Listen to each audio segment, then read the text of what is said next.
ఐఐటీలో సీటు కొడతావనుకుంటే ఇలా వీణ వాయిస్తున్నావేంటమ్మా? రెండు ఎందుకు చేయకూడదు అత్తా? నువ్వు డాక్టర్ అవుతావు అనుకుంటే ఈ బాస్కెట్ బాల్ గోలేంట్రా? టెన్షన్ పడకు మాయా, రెండు చూసుకుందాం. అలా ఎలా కుదురుతుంది? రెసిడెన్స్ స్కూల్స్ తో మంచి చదువుతో పాటు ఆల్ రౌండ్ డెవలప్మెంట్ ఇప్పుడు సాధ్యమే. రైట్ ఏజ్ లో రైట్ ఫౌండేషన్ తో రెసిడెన్స్ స్కూల్స్ ఇప్పుడు హైదరాబాద్ అంతటా. రాజ్యాంగం మనకు స్వేచ్ఛ, సమానత్వం, హక్కులను ప్రసాదించిందని తెలంగాణ రాష్ట్ర గవర్నర్ జిష్ణుదేవ్ వర్మ అన్నారు. భిన్నత్వంలో ఏకత్వమే భారతదేశ ప్రత్యేకత అని ఆయన పేర్కొన్నారు. గణతంత్ర దినోత్సవం సందర్భంగా సికింద్రాబాద్ పరేడ్ గ్రౌండ్ లో గవర్నర్ జిష్ణుదేవ్ వర్మ జాతీయ పతాకాన్ని ఆవిష్కరించారు. అనంతరం భద్రతా బలగాల నుంచి గౌరవ వందనాన్ని స్వీకరించారు. ఈ కార్యక్రమంలో ఉప ముఖ్యమంత్రి మడ్లు విక్రమార్కతో పాటు రాష్ట్ర మంత్రులు పాల్గొన్నారు. ఇక అనంతరం గవర్నర్ ప్రసంగిస్తూ రాజ్యాంగ విలువలను కాపాడుకుంటూ ముందుకు సాగాల్సిన బాధ్యత ప్రతి పౌరుడిపై ఉందని పిలుపునిచ్చారు. ఇక ఇదే అంశానికి సంబంధించి పూర్తి సమాచారాన్ని మా బీఆర్కే ప్రతినిధి రామకృష్ణ అయితే అందిస్తారు. రామకృష్ణ, చెప్పండి, దీనికి సంబంధించినటువంటి అప్డేట్స్ ఏమున్నాయి మీ దగ్గర? ఫాతిమా, ఏదైతే ఈరోజు 77వ గణతంత్ర దినోత్సవ సందర్భంగా ఈరోజు సికింద్రాబాద్ ప్యారేడ్ గ్రౌండ్లో జరిగింది. దానికి సంబంధించి కూడా రాష్ట్ర గవర్నర్ జిష్ణుదేవ్ వర్మ కూడా హాజరయ్యారు. ఆయనతో పాటుగా డిప్యూటీ సీఎం బట్టి విక్రమార్కతో పాటు మంత్రులు కూడా, సహజ మంత్రులు కూడా హాజరయ్యారు. సో మొత్తం మీద దీనికి సంబంధించి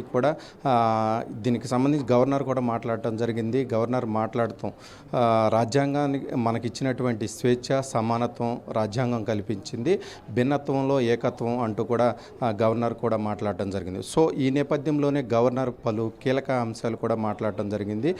కీలక అంశాలు మెయిన్గా చూసుకుంటే తెలంగాణ రాష్ట్రం ఏదైతే 2047 విజన్కు సంబంధించి ఏదైతే $3 ట్రిలియన్ ఆర్థిక వృద్ధి రేటును డెవలప్ చేయడంలో భాగంగా పలు కీలక అంశాలు కూడా, కీలక నిర్ణయాలు కూడా తీసుకుందని చెప్పేసి గవర్నర్ మాట్లాడటం జరిగింది.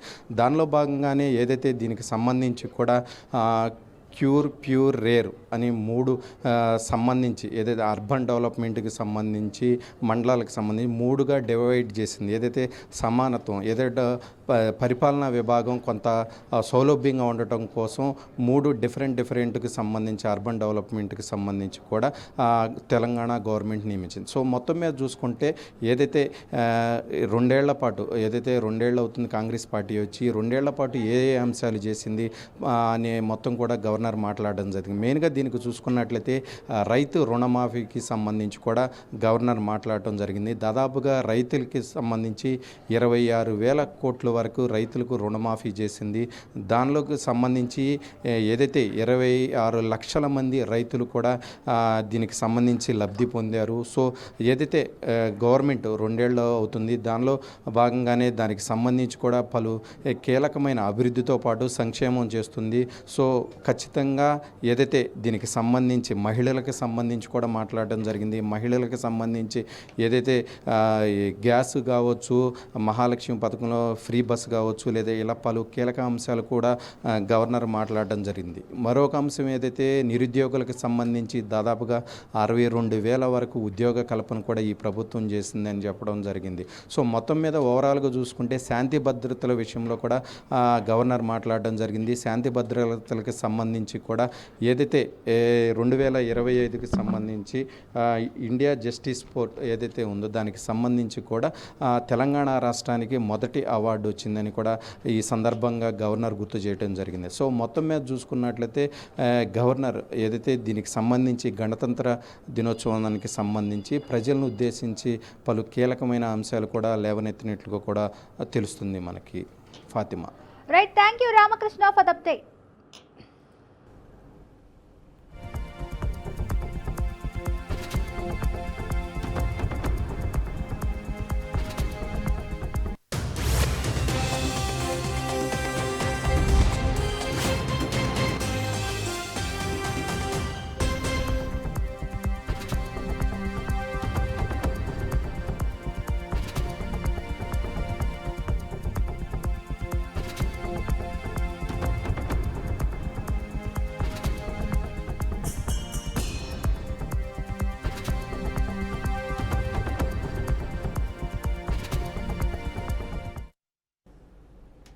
ఆంధ్రప్రదేశ్ రాజధాని అమరావతిలో తొలిసారిగా గణతంత్ర దినోత్సవ వేడుకలు ఘనంగా నిర్వహించారు.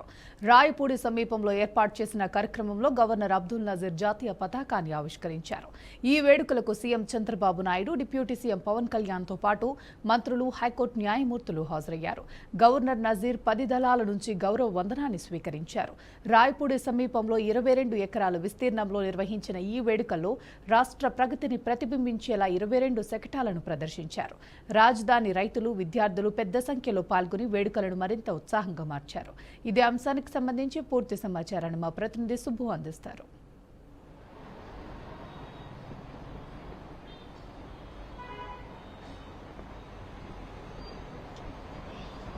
ఓకే వర్మ, అమరావతిలో ఏపీ రాజధాని అమరావతిలో తొలిసారి గణతంత్ర దినోత్సవ వేడుకలు నిర్వహించారని చెప్పుకోవచ్చు. హైకోర్టు సమీపంలో రాయపూడి నేలపాటుకు సమీపంలో ఒక గ్రౌండ్ని ప్రిపేర్ చేసి ఆ గ్రౌండ్లో గణతంత్ర దినోత్సవ వేడుకలు ఘనంగా నిర్వహించారు. అయితే రాజధానిలో గణతంత్ర దినోత్సవ వేడుకలు జరగడం ఇదే మొదటిసారి అని చెప్పుకోవచ్చు. అయితే గవర్నర్ అబ్దుల్ నజీర్ ఈ కార్యక్రమానికి హాజరై జాతీయ పతాకాన్ని ఎగరవేయడం జరిగింది. అంతేకాకుండా ముఖ్యమంత్రి చంద్రబాబు సతీ సమేతంగా, ఉప ముఖ్యమంత్రి పవన్ కళ్యాణ్ కూడా సతీ సమేతంగా ఈ కార్యక్రమానికి హాజరయ్యారు. మంత్రులు ధర్మేంద్ర ప్రసాదరావు, మంత్రులు అందరూ మంత్రులు కూడా ఈ కార్యక్రమానికి దాదాపుగా అందుబాటులో ఉన్న మంత్రులందరూ కూడా ఈ కార్యక్రమానికి హాజరయ్యారు. అచ్చెన్నాయుడు కావచ్చు, కులరేంద్ర కావచ్చు, వీళ్ళందరూ కూడా ఈ కార్యక్రమంలో పాల్గొన్నారు. దీనితో పాటు ఈ కార్యక్రమాన్ని తిలకించేందుకు అక్కడ హైకోర్టు సంబంధించిన న్యాయమూర్తులు, న్యాయవాదులు కూడా హాజరయ్యారు. పెద్ద ఎత్తున యువత, విద్యార్థులు కూడా ఈ కార్యక్రమంలో పాల్గొన్నారు. అంతేకాకుండా రైతులు, ఎవరైతే రాజధాని కోసం భూములు ఇచ్చిన రైతులు ఉన్నారో వాళ్ళు కూడా ఈ కార్యక్రమంలో పాల్గొని కార్యక్రమంలో తిలకించడం కూడా జరిగింది. ఈ కార్యక్రమంలో మొత్తం 11 దళాలు గౌరవవందనాన్ని గవర్నర్ అబ్దుల్ నజీర్ స్వీకరించారు. అంతేకాకుండా రాష్ట్ర పురోగతిని, అభివృద్ధిని తెలియజేసే విధంగా 22 శకటాలను ఏర్పాటు చేశారు. ఈ శకటాలన్నింటినీ కూడా రాష్ట్ర అభివృద్ధికి సూచిక అని చెప్పేసి గవర్నర్ అబ్దుల్ నజీర్ కూడా చెప్పడం జరిగింది. అంతేకాకుండా అబ్దుల్ నజీర్ ప్రసంగంలో మాట్లాడుతూ రాష్ట్రాన్ని అభివృద్ధి చేసే వారితో గణతంత్ర దినోత్సవ వేడుకల్లో పాల్గొనడం చాలా ఆనందంగా ఉందని కూడా చెప్పడం జరిగింది. రాష్ట్రాన్ని ఏదైతే విజన్ 2047 ఏదైతే ఉందో దానికి ప్రభుత్వం కట్టుబడి ఉందని, ఆ విధంగా అభివృద్ధికి ముందుకు వెళ్తామని చెప్పేసి కూడా చెప్పడం జరిగింది. అంతేకాకుండా అభివృద్ధి ఏదైతే జరుగుతుందో అదంతా కూడా సుస్థిరంగా జరుగుతుందని చెప్పేసి కూడా గవర్నర్ తన ప్రసంగంలో పేర్కొనడం జరిగింది. దీంతో పాటు గవర్నర్ కొన్ని ఆసక్తికరమైన వ్యాఖ్యలు చేశారు. గతంలో రాజధాని నిర్మాణం అదంతరంగా ఆగిపోయింది, గత ప్రభుత్వంలో నిలిచిపోయింది. దాని కారణంగా కొద్దిగా అభద్రతాభావం ప్రజల్లో వెళ్ళడం జరిగింది. అభివృద్ధి ఆగిపోతుందని అభద్రతాభావం ప్రజల్లోకి వెళ్ళడం జరిగింది. కొత్తగా ఒక కూటమి ప్రభుత్వం ఏర్పడిన తర్వాత ప్రజల్లోకి ఒక విశ్వాసం ఏర్పడింది. ప్రజలు కూడా అభివృద్ధి వైపు పయనిస్తున్నామని చెప్పేసి నమ్ముతున్నారని చెప్పడం జరిగింది. కొన్ని కొత్త సంస్థలు రాజధానిలోకి రావడం జరిగింది. వాటన్నిటి ద్వారా అభివృద్ధి చాలా ఈజీగా, అంటే చాలా సులభంగా అభివృద్ధి జరుగుతుందని చెప్పేసి కూడా గవర్నర్ వ్యాఖ్యానించడం జరిగింది. రానున్న రోజుల్లో మరిన్ని కొత్త కంపెనీలు వస్తాయని చెప్పి, రాష్ట్రంలోకి వస్తాయని చెప్పేసి వాటన్నిటికీ కూడా కావాల్సిన ఏర్పాట్లన్నీ తామే చేస్తామని చెప్పేసి కూడా గవర్నర్ చెప్పడం జరిగింది. దీంతో పాటుగా రాష్ట్రంలో టెక్నాలజీని అందిపుచ్చుకుంటున్నామని, ప్రతి చిన్న దానికి కూడా టెక్నాలజీని జోడిస్తున్నాం. ప్రతి చిన్న అంశంతో టెక్నాలజీ జతపరచడం ద్వారా అభివృద్ధి చాలా ఈజీగా జరుగుతుంది, చాలా సులువుగా జరుగుతుంది అని చెప్పేసి కూడా చెప్పడం జరిగింది. కొన్ని అంశాలకు ఏదైతే మనం ఈ వాట్సాప్కి సంబంధించి ఈ గవర్నెన్స్ ఎలా అయితే గవర్నమెంట్ నిర్వహిస్తుందో అలాంటి అంశాలను టెక్నాలజీకి జోడించడం కారణంగా ప్రజలకి పాలన మరింత చేరువ, మరింత అందుబాటులోకి వస్తుందని చెప్పేసి కూడా చెప్పడం జరిగింది.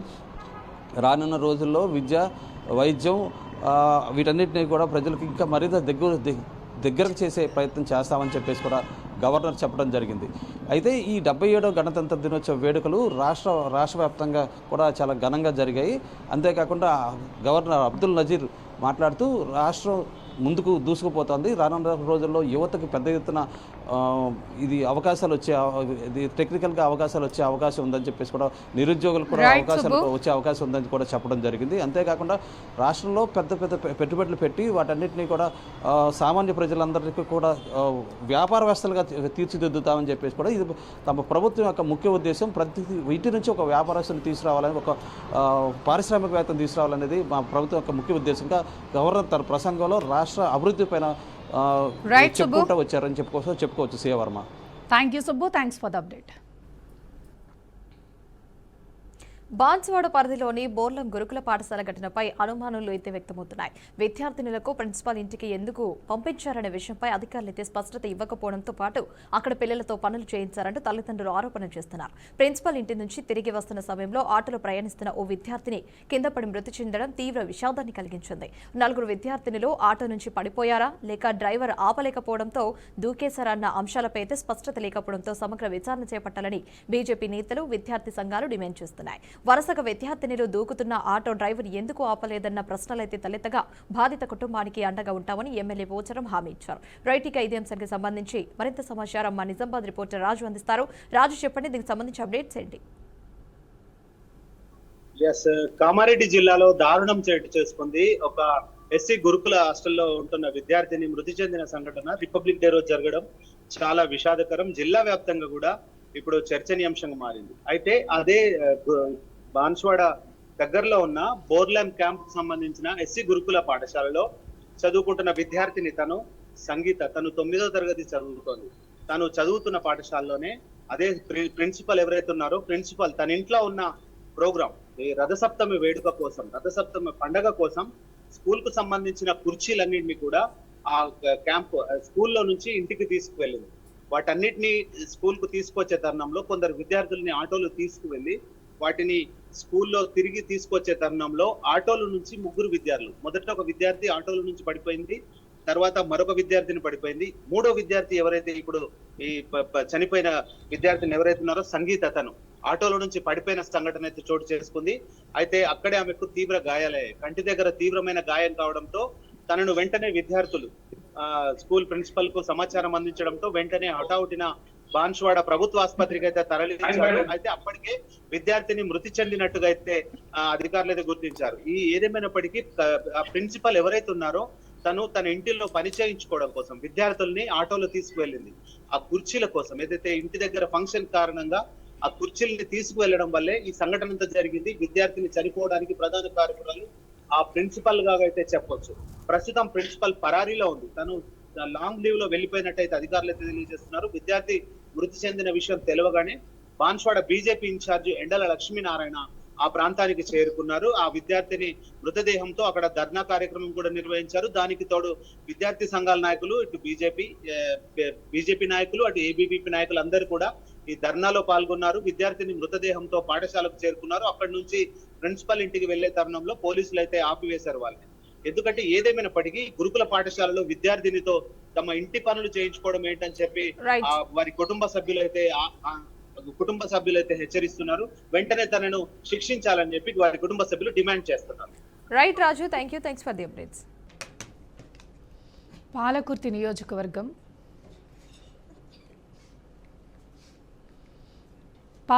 నియోజకవర్గం కాంగ్రెస్ పార్టీలో మరోసారి నేతల మధ్య వర్గ పోరు బయటపడింది. మంత్రి పొంగులోటి శ్రీనివాస్ రెడ్డి, ఎమ్మెల్యే యశస్విని రెడ్డి ముందే మండల నాయకులకు రెబల్ వర్గం నాయకుడు వార్నింగ్ ఇవ్వడం సంచలనం రేపుతోంది. మహబూబాబాద్ జిల్లా తొర్రూరు పట్టణంలో నిర్వహించిన మున్సిపల్ ఎన్నికల సన్నాహక సమావేశంలో కాంగ్రెస్ రెబల్ వర్గం నాయకులు అసంతృప్తి వ్యక్తం చేశారు.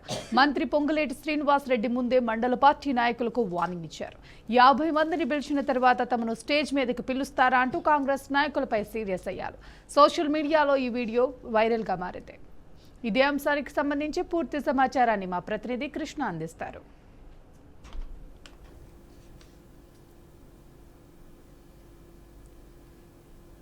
Thank you Swiya. ఏదైతే తెలంగాణ రాష్ట్ర రాజకీయాల్లో ఏదైతే కాంగ్రెస్ పార్టీలో మరోసారి అయితే పూర్తిస్థాయి అయితే ఒక విస్తృత స్థాయి సంబంధించి కావచ్చు. అయితే ఈ యొక్క నేపథ్యంలో చూస్తే ఇరు వర్గాల మధ్య అయితే మాస్ వార్నింగ్ లాగా అయితే నెలకొంది అనేసరికి అయితే పూర్తిగా డీటెయిల్స్ లోకి అయితే ఏదైతే పాలకుర్తి నియోజకవర్గంలో కాంగ్రెస్ పార్టీలో అయితే మనం చూస్తాము. ఏదైతే పొంగలేటి శ్రీనివాస్ రెడ్డి కావచ్చు, అదేవిధంగా ఎమ్మెల్యే యశ్వంత్ రెడ్డి సంబంధించి ఇరు వర్గాల మధ్య కూడా అయితే పూర్తి స్థాయి అయితే ఘర్షణ కూడా ఇటీవల కాలంలో కూడా జరిగిందనేసరికి అయితే మొత్తానికి చూస్తే ఇప్పుడు ప్రస్తుతం ఉన్న పరిస్థితుల్లో ఏదైతే స్టేజ్ మీద కూడా 50 మందిని పిలిచిన తర్వాత మమ్మల్ని పిలిచారంటూ కూడా ఈ యొక్క మాస్ వార్నింగ్ కూడా ఇవ్వడం జరిగిందని అనుకోవచ్చు. అయితే మొత్తానికి చూసుకుంటే ఈ యొక్క నేపథ్యంలో ఏదైతే పాలకుర్తి నియోజకవర్గ కాంగ్రెస్ పార్టీలో అయితే ఇప్పటికే మనం చూస్తాము పొంగులేటి శ్రీనివాస్ రెడ్డి కావచ్చు, అదేవిధంగా ఎమ్మెల్యే యశ్వంత్ రెడ్డికి సంబంధించి కావచ్చు, పూర్తి స్థాయిలో అయితే ఇద్దరి మధ్య కూడా రెబల్ వార్నింగ్ కావచ్చు, అదేవిధంగా ఇరు వర్గాల మధ్య కూడా ఘర్షణ కూడా మనం చూసాము. అయితే మొత్తానికి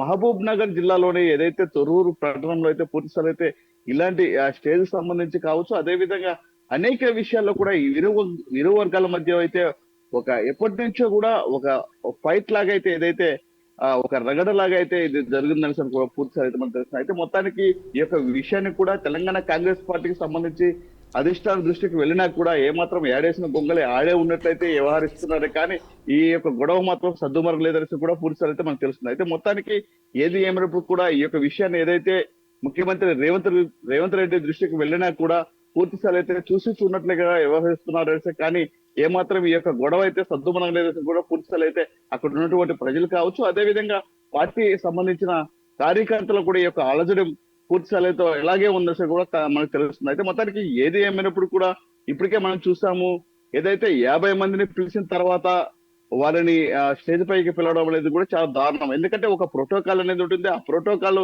పక్కన పెట్టేసి ఆ ప్రోటోకాల్ ని ఉల్లంఘించడం కూడా ఇది చాలా దారుణం వర్షం కూడా పూర్తి స్థాయిలో అయితే చెప్పడం జరుగుతుంది. అయితే మొత్తానికి ఏది ఏమైనప్పుడు కూడా ఇద్దరి మధ్యన అటు ఎమ్మెల్యే పైన అయితే మంత్రి ఇద్దరి మధ్యన ఏదైతే ఈ యొక్క వర్గపోరు ఉందో పూర్తి స్థాయిలో అయితే ఇది ఎంతవరకు దారి తీస్తుందని కూడా వేచి ఉండాల్సిన పరిస్థితి ఎంతైనా ఉందని అనుకోవచ్చు. Priya, thank you Krishna, thanks for the update. దేశ రాజధాని ఢిల్లీ కర్తవ్యంలో అయితే 77వ గణతంత్ర దినోత్సవ వేడుకలు ఘనంగా జరిగాయి. రాష్ట్రపతి ద్రౌపది ముర్ము జాతీయ జెండాను ఆవిష్కరించి గణతంత్ర వేడుకలకు అధికారికంగా శ్రీకారం చుట్టారు. ఈ ఏడాది గణతంత్ర దినోత్సవ వేడుకలకు యూరోపియన్ కౌన్సిల్ అధ్యక్షుడు ఆంటోనియో కోస్టా ముఖ్య అతిథిగా హాజరయ్యారు. కర్తవ్యంపై జరిగిన సైనిక పెరేడ్లో అయితే భారత సైనిక శక్తి క్రమశిక్షణ ప్రపంచానికి మరోసారి స్పష్టంగా కనిపించింది. 6050 మంది సైనికులతో నిర్వహించిన పెరేడ్లో త్రివిధ దళాల సమన్వయం అయితే ఆకట్టుకుంది. గణతంత్రంలో అయితే హెలికాప్టర్లు, వైమానిక దళం విన్యాసాలు పెరేడ్కు అయితే హైలైట్ గా నిలిచాయి. రైట్, ఇక ఇదే అంశానికి సంబంధించి మరింత సమాచారం మా బీఆర్కే ప్రతినిధి బసవరాజు అందిస్తారు. బసవరాజు, చెప్పండి, దీనికి సంబంధించి అప్డేట్స్ ఏంటి? Thank you. 77వ గణతంత్ర దినోత్సవ వేడుకలు ఢిల్లీలో ఘనంగా జరిగాయి. మరి ఏదైతే ప్రధానమంత్రి అంటే రాష్ట్రపతి ద్రౌపది ముర్ముకు, అదేవిధంగా యూరోపియన్ కౌన్సిల్ అధ్యక్షులు ఆంటోనియో కోస్టా వీరికి ఘన స్వాగతం పలికారు. ఈ సందర్భంగా ఏదైతే వైమానిక దళాలు, అదేవిధంగా యుద్ధ విమానాలు గగనతలంలో విన్యాసాలు చేసి అంటే ప్రపంచవ్యాప్తంగా శత్రు దేశాలకి ఒక హెచ్చరిక చేసిన పరిస్థితి మనం చూస్తా ఉన్నాము. ఏదైతే ఆపరేషన్ సింధూర్ లో వాడిన విమానాలు కూడా ఇక్కడ మనకు ప్రదర్శనకు వచ్చాయి. అదేవిధంగా 16 యుద్ధ విమానాలు, అలాగే 6 రవాణా విమానాలతో పాటు మరికొన్ని 7 హెలికాప్టర్లు కూడా గగనతలంలో అద్భుతంగా విన్యాసాలు చేశాయి. సుమారు 6050 మందితో అంటే ఏదైతే దేశ భద్రత కాపాడే సైనికులతో కూడా పెరేడ్ లో ప్రదర్శన చేశారు. అదేవిధంగా అనేక విభాగాలకు చెందిన సుమారు 250 పైగా శకటాలు కూడా ఈ సందర్భంగా ప్రదర్శన చేశారు. అలాగే 17 రాష్ట్రాలు, మరో 3 కేంద్ర పాలిత ప్రాంతాలు, ఈ విధంగా అందరూ కూడా ఈ పెరేడ్ లో పాల్గొని అంటే వారి యొక్క విన్యాసాలు ప్రదర్శించిన పరిస్థితి. అయితే మొత్తం మీద ఏదైతే ఈ గణతంత్ర దినోత్సవం సందర్భంగా శత్రు దేశాలకైతే ఖచ్చితంగా ఒక హెచ్చరిక. అదేవిధంగా ప్రధానంగా పాకిస్తాన్ కు అంటే భారత్ యొక్క శక్తి సామర్థ్యాలు, వైమానిక యుద్ధ విమానాలు కావచ్చు, అదేవిధంగా నేవీ, ఆర్మీ కావచ్చు, అంటే వీరంతా కూడా ఎంత బలంగా ఉన్నారని చెప్పి చూపడానికి ఒక ప్రదర్శన చేసిన పరిస్థితి. అదేవిధంగా ఈ గగనతలంలో చేసిన విన్యాసాలు అందరినీ ఆకట్టుకున్నాయి. అదేవిధంగా శకటాల ప్రదర్శన కూడా ఎంతో అద్భుతంగా అక్కడ ప్రదర్శన చేయడం జరిగింది. అంటే ఓవరాల్ గా గణతంత్ర దినోత్సవ వేడుకల సందర్భించి ఏదైతే కర్తవ్య పథ్ నుండి కూడా రాష్ట్రపతి ద్రౌపది ముర్ము, అలాగే ఏదైతే యూరోపియన్ అధ్యక్షులు కూడా ప్రసంగించారు. అంటే దేశ భద్రతకు కావచ్చు, లేదా ప్రపంచ శాంతికి కావచ్చు, అంటే శత్రు దేశాలకు ఒక రకంగా హెచ్చరిక ఇస్తూనే అంటే మేమంతా కూడా కలిసికట్టుగా ఉంటాము, అంటే ఎవరికి వారు దేశాన్ని సంరక్షించుకోవడంలో, దేశాన్ని కాపాడుకోవడంలో ఎట్టి పరిస్థితుల్లో వెనక్కి తగ్గేది లేదు. మా బల ప్రదర్శన లేదా మా యుద్ధ విమానాలు, మా నేవీ, మా ఆర్మీ ఎంత బలంగా ఉందో అన్నట్లు ఈ గణతంత్ర దినోత్సవ 77వ గణతంత్ర దినోత్సవ సందర్భంగా ఈ వేదికగా ఈ వేడుకను భారత్ అయితే ఘనంగా నిర్వహించింది. ఇది చరిత్రలో ఎప్పుడు మర్చిపోలేనిది. అదేవిధంగా ఆపరేషన్ సింధూర్ లో ఏదైతే యుద్ధ విమానాలు అంటే శత్రు దేశం పైన పోరాడాడో అవి కూడా ఇక్కడికి వచ్చి విన్యాసాలు చేయడం కూడా చాలా అద్భుతం అనిపించిన పరిస్థితులు మనం చూస్తా ఉన్నాము. Right Basavaraju, thank you.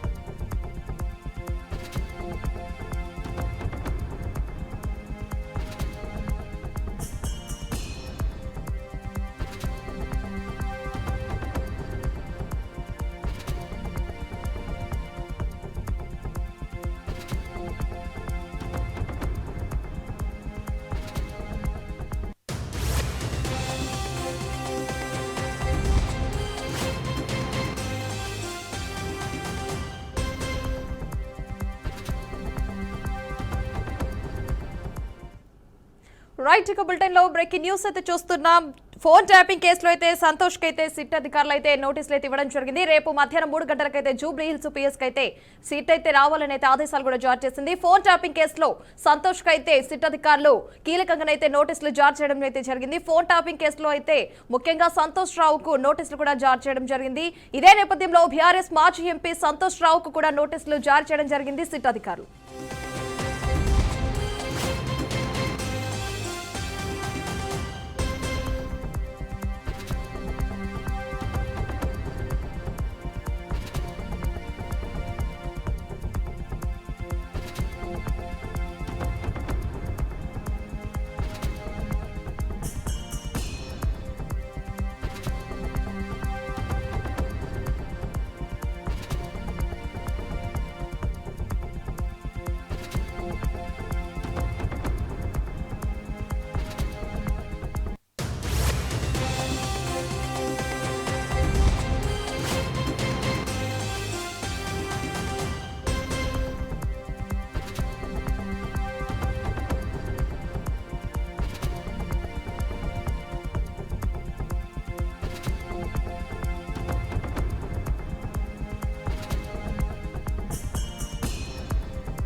Phone tapping కేసులో మరో సంచలన పరిణామం చోటు చేసుకుంది.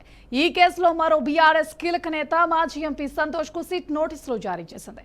బీఆర్ఎస్ మాజీ ఎంపీ సంతోష్ రావు కేసీఆర్ కు అత్యంత సన్నిహితుడు. రేపు మధ్యాహ్నం 3 గంటలకు జూబ్లీహిల్స్ పిఎస్ కు రావాలని సిట్ పేర్కొంది.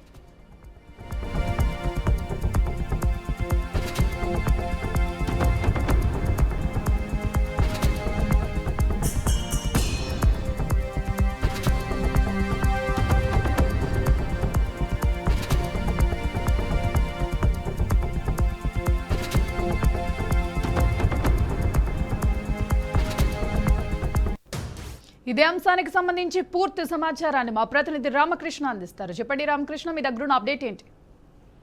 శ్రేయ వర్మ ఏదైతే ఫోన్ ట్యాపింగ్ సంబంధించి కూడా సిట్ దూకుడు పెంచిందని చెప్పుకోవచ్చు. దానికి సంబంధించి కూడా ఇప్పటికే బీఆర్ఎస్ పార్టీ కీలక నేతలు ఎవరైతే ఉన్నారో హరీష్ రావు కావచ్చు, కేటీఆర్ వీళ్ళకి ఎంక్వైరీకి పిలిచింది. దానిలో భాగంగానే రేపు మధ్యాహ్నం 3 గంటలకు సిట్ కార్యాలయం జూబ్లీహిల్స్ పిఎస్ లో ఉన్నటువంటి సిట్ కార్యాలయానికి రావాలని నోటీసులు మాజీ ఎంపీ సంతోష్ రావుకు నోటీసులు జారీ చేసింది.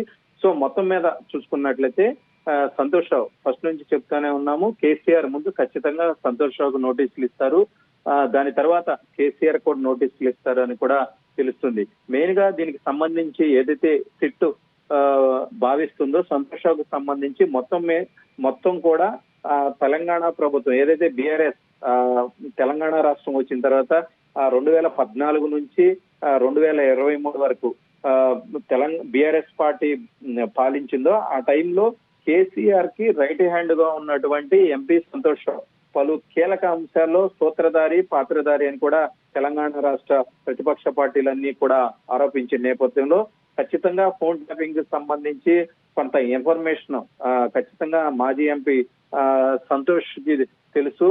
సో ఖచ్చితంగా సంతోష్ రావుకి నోటీసులు ఇస్తారు అని చెప్పేసి ముందు నుంచే ఇన్ఫర్మేషన్ ఉంది. సో ఖచ్చితంగా దీనికి సంబంధించి ఫోన్ ట్యాపింగ్ కి సంబంధించి పలు కీలక అంశాలు కూడా సంతోష్ రావు నుంచి రాబట్టే అవకాశం ఎక్కువగా ఉంది. సో ఏదైతే హరీష్ రావు కావచ్చు, కేటీఆర్ ఉదయం 11 గంటలకు పిలిచారు. ఈసారి కొంత టైంలో మార్పు ఉంది. మధ్యాహ్నం 3 గంటలకి రేపు సిట్ కార్యాలయానికి రావాలని సంతోష్ కి నోటీసులు జారీ చేశారు. సో పలు కీలక అంశాలైతే ఖచ్చితంగా రేపు సిట్ కార్యాలయంలో సిట్ అధికారులు ఏదైతే దీనికి సంబంధించి ఇప్పటికీ ఎమ్మెల్సీ నవీన్ రావు, హరీష్ రావు, కేటీఆర్ ఈ ముగ్గురు ఏదైతే రాజకీయ నాయకులకు వాంగ్మూలాలు ఉన్నాయో వాటన్నిటిని కూడా సంతోష్ ముందుంచి ఖచ్చితంగా పలు కీలక అంశాలు రాబట్టే అవకాశం ఉంది. రేపు ఏం జరుగుతుంది అనేది కూడా మొత్తం కూడా ఉత్కంఠంగా ఉంది. ఎందుకంటే కేసీఆర్ కి వెన్నంటూ ఉండి 10 సంవత్సరాల పాటు రైట్ హ్యాండ్ గా ఉన్నారు. సో పలు కీలక అంశాలు కూడా హరీష్ రావుకు తెలుసని భావిస్తున్న నేపథ్యంలోనే సిట్ నోటీసులు జారీ చేశారని కూడా అనుకోవచ్చు. Shreya Varma. Thank you Ramakrishna, thanks for the update. ఐఐటీలో సీటు కొడతావనుకుంటే ఇలా వీణ వాయిస్తున్నావేంటమ్మా? రెండు ఎందుకు చేయకూడదు అత్త? నువ్వు డాక్టర్ అవుతావు అనుకుంటే ఈ బాస్కెట్ బాల్ గోలేంట్రా? టెన్షన్ పడకు మాయా, రెండు చూసుకుందాం. అలా ఎలా కుదురుతుంది? రెసిడెన్స్ స్కూల్స్ తో మంచి చదువుతో పాటు ఆల్ రౌండ్ డెవలప్మెంట్ ఇప్పుడు సాధ్యమే. రైట్ ఏజ్ లో రైట్ ఫౌండేషన్ తో రెసిడెన్స్ స్కూల్స్ ఇప్పుడు హైదరాబాద్ అంతటా.